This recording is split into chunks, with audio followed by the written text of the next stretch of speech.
Hi guys, and welcome back to Pass and Move. And for today's episode in the amazing AC Milan series, we're playing Spal, and we're not playing so amazingly. If you're wondering where we are here on this table, it's because we're all the way down here in 18th. We do have a game in hand, but things are not looking pretty for us at all. I mean, it's still very much early days, but a single win, 2 draws and 2 losses are not the type of form you expect of a Premier League winning team, or even a Europa League team for that matter. So we're going to definitely have to step up our game. I've made some tweaks to see if that can help us here today. That early... The performances that we were seeing that were working in the beginning don't necessarily reflect so much now. We've been a bit unlucky at the same time, but... not so good. So yeah, the last game we showed you was the back-to-back Roma and Juventus games. We managed to beat Udinese after that 2-1 through Nicola. Managed to score both goals for us, and Antonin tried to make things uncomfortable for us, but it was a bit too late for that anyways. Against the Europa League opposition, the first game, we managed to beat them 2-0 with Abate and Borini both getting on the score sheet in the second half. And kind of just winning us all 3 points. This result here against Sassuolo was not too horrible. We were away from home. We weren't favourites for the game. You'd expect AC Milan to beat this team, but I don't think we deserved a win anyway. So it kind of made sense that we came in with a draw, and it wasn't too bad. It's just a result against Genoa here. 1-0 loss makes the result against Sassuolo look worse than what it could have been, or what it was actually. So against Genoa, no real excuses. We're at home. We should be beating them. They managed to score in the 73rd minute. We had a bunch of opportunities, but unfortunately for us, Andre Silva had a terrible game and he couldn't convert any of our chances. And so, Hakan, despite having a really good game as well, no one could score for some strange reason. And so that's why I've tried to see whether I can sort things out through the midfield and hopefully see if we can get an improvement in terms of our form. So yeah, we definitely need a win today, desperately. Spal are the newly promoted team from the league below us, but we're playing like, we're not from this league, and if we continue, we might find ourselves being relegated anyways. That's kind of it. I think we can get into today's game. The players that we'll be playing with are, as you can see, we've got Donnarumma for the Serie A competition as always. Predrag is the one who's going to play cup competitions. We've got Musacchio, Gabriel Paletta coming in for Bonucci. He's kind of started to drop off in terms of his form, so just giving him a game off to see whether he can bounce back and start improving for us once more. Alessio as well, good form, so he's playing and he's our first choice. Abate, first choice, good form. Ricardo Rodriguez, first choice, not necessarily in the best of form, but we dropped him for the previous game, so I'm hoping he can bounce back today and prove his worth once more. We've got Kessie as always. Lucas isn't amazing in terms of form, but we're giving him one more game's time to see how he can play. Suso and Bonaventura are going to be the ones who play on either wing. Suso is another player that we dropped for the last game to try and spark a performance from him, or good form. Nicola is the same, and Bonaventura is just trying to recover his fitness and get into some decent form.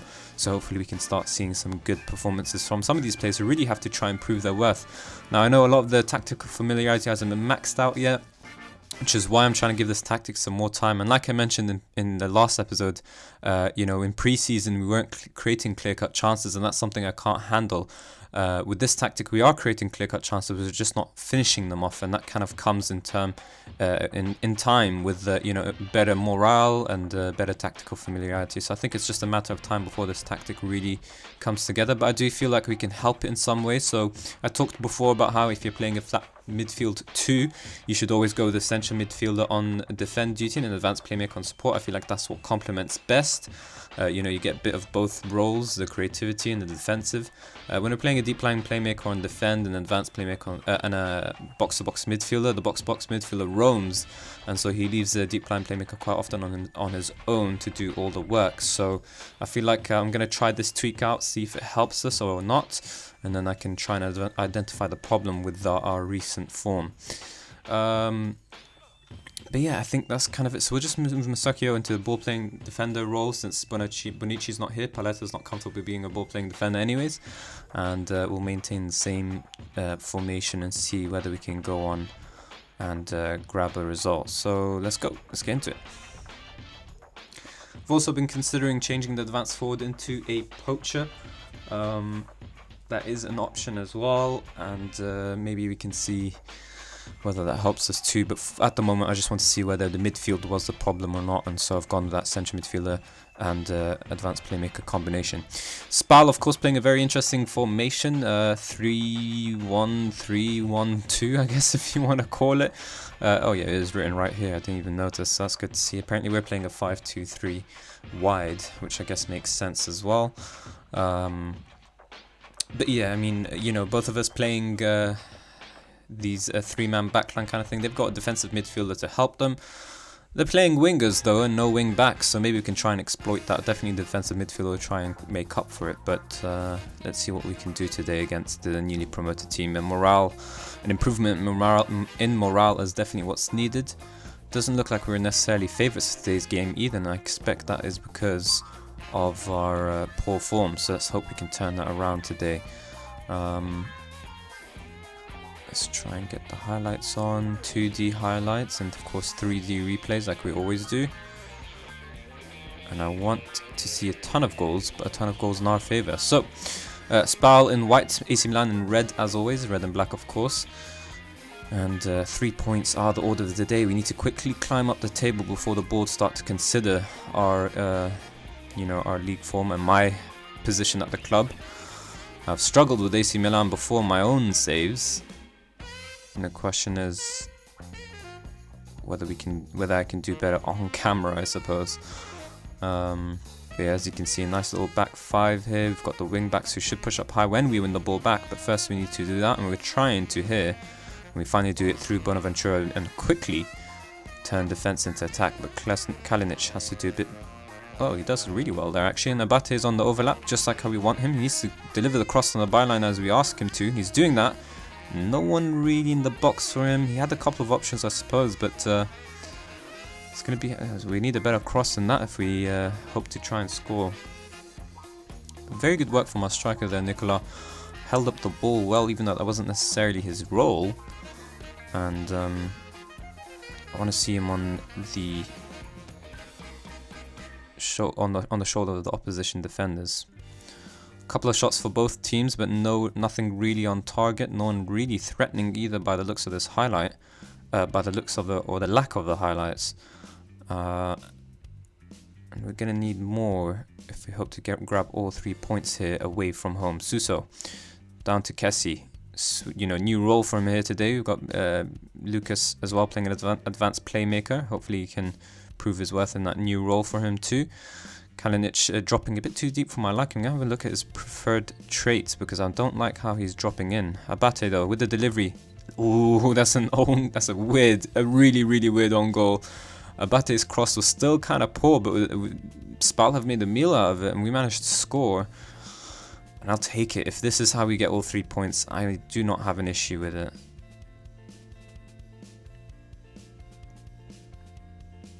Sorry, I like to see 3D replays a bit slower than usual. But yeah, Bate, I guess he would have found, maybe I was a bit harsh on him, he might have found Bonaventura.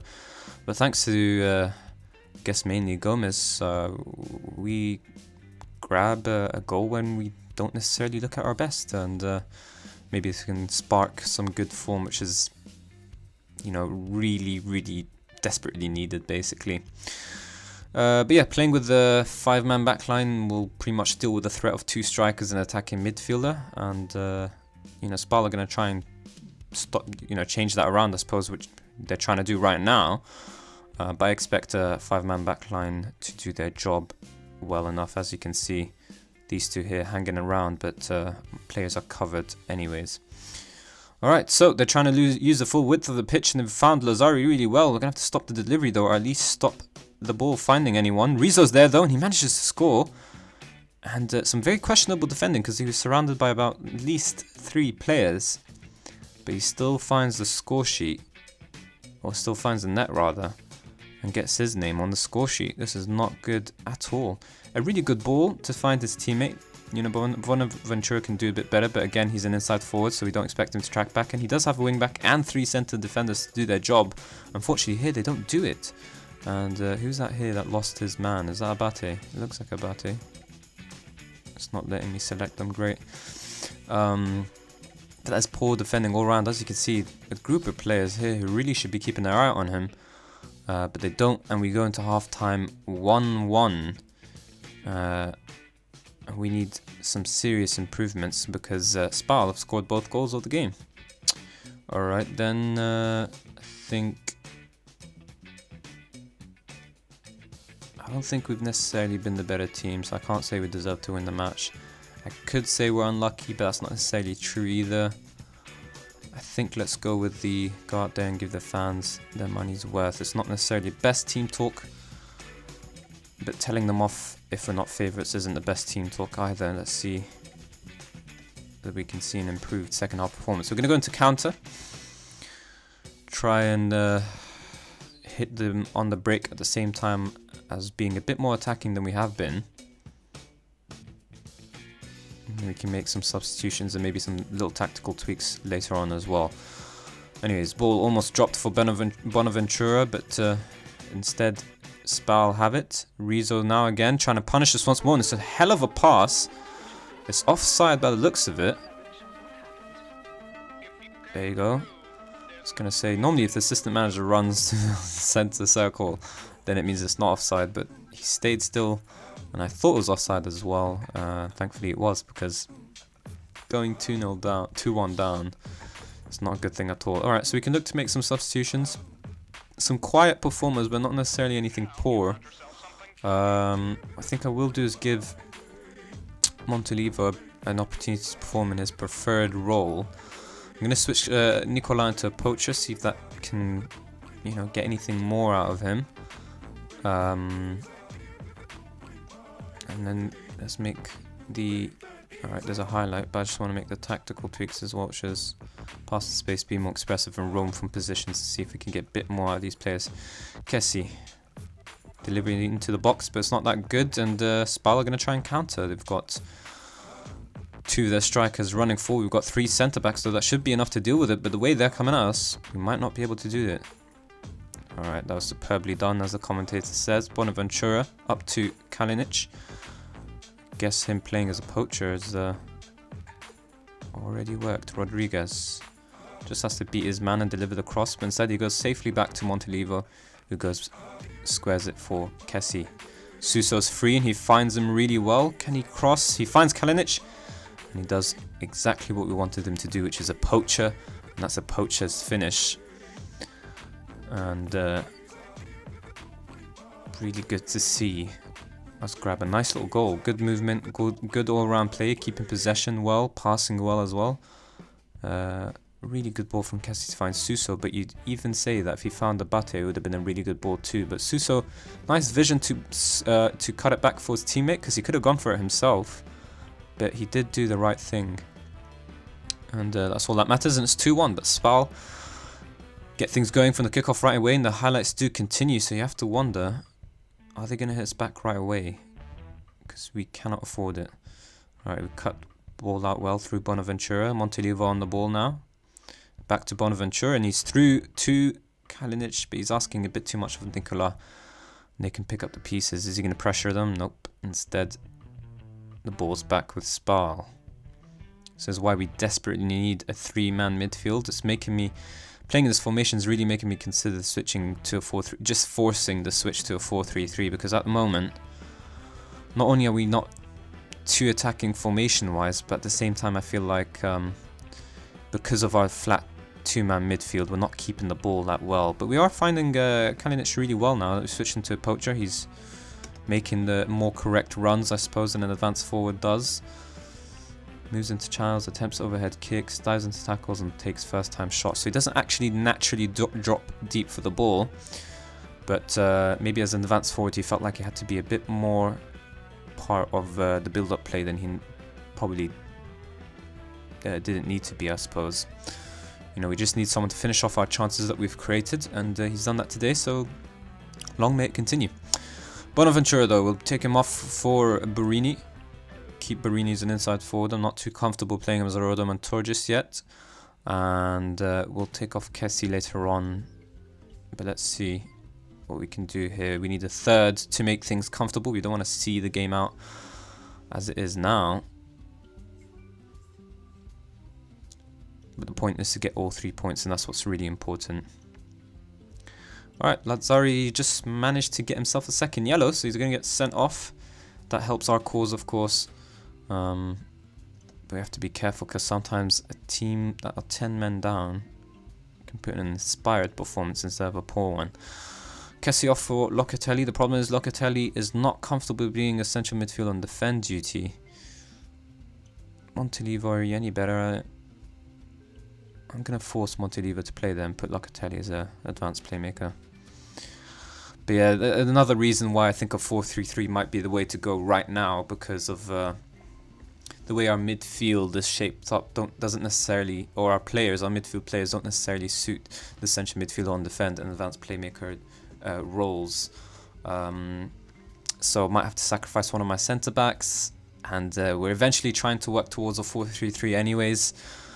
But yeah, the formation that we're using at the moment isn't too convincing, and moving a centre back into a defensive midfield position isn't the most attacking change to make, but it'll definitely help us keep the ball better and hopefully perform better. The problem is we don't have defensive midfielders. I shaped the whole window on the current formation, but maybe we can retrain some centre backs as defensive midfielders, because our defensive midfield role is only going to be as an anchorman, which is what we want, and centre backs can very comfortably turn into anchormen, I think. So we'll have a look at it and see what we can do. Could possibly retrain one of the current centre backs into a defensive midfielder. Either way, point is we get all 3 points. That's what matters. We'll keep things as is for now. We won't make any formation changes or the like just yet. I think we will change the striker role into a poacher, because that seemed to work better, and the midfield definitely seemed to work better as well. If I have a quick look at the match analysis, the match stats, you can see we created a clear-cut chance and created 4 half chances. So the chances are there. It's not the best of chances, of course, but that might come with tactical familiarity and fluidity, of course, as well as the players' morale.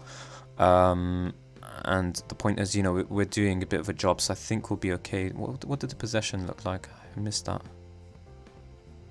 Are we keeping the ball well? Where's possession? I can't see it.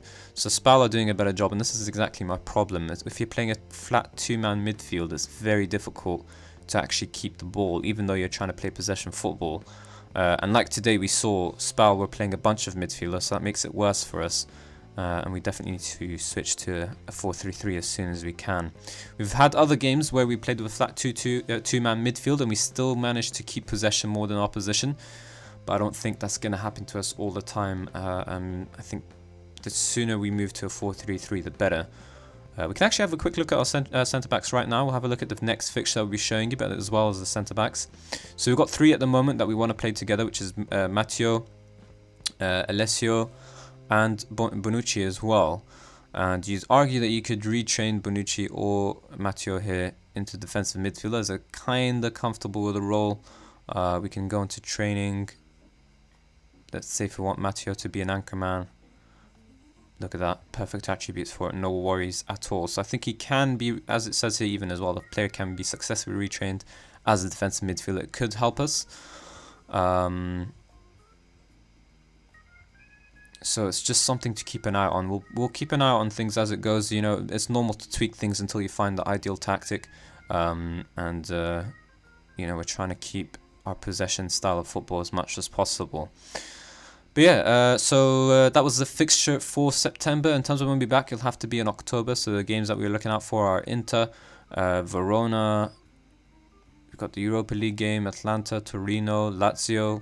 Bunch of games really. Inter's a huge one, but Inter's a bit too close for my liking. So maybe we'll show you Inter later on in the season when things really heat up.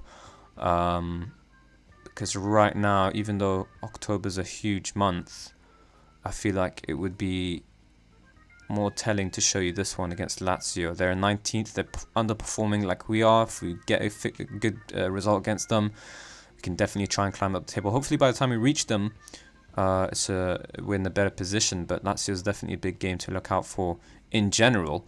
So if you have a look at the season preview, they are our competitors for Europa League football. Of course, the media expect us to be seconds, but any of the Roma or Lazio or Fiorentina all are fighting with us for the Europa League spots, so we have to be in our top shape, in the shape that we haven't been so far this season. So let's hope we can continue with today's performance and keep picking up the points.